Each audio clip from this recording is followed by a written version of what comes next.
নূহ আলাইহিস সালামকে পরীক্ষা করা হয়েছে।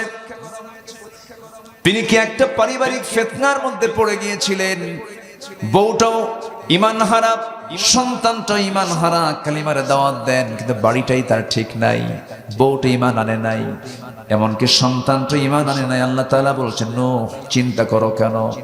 ইন্নাহু লাইসা মিন আহলিক, নিঃসন্দেহে তোমার সন্তান কেনান হতে পারে কিন্তু সে তোমার পরিবারের কেউ না।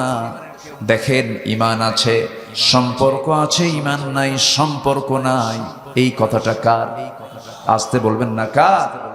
অথচ আমার দেশে একই পরিবারে একই বাবার 4 ছেলে 4 সন্তান, 4 জন 4 দল করে, 4 জন 4 দল করে।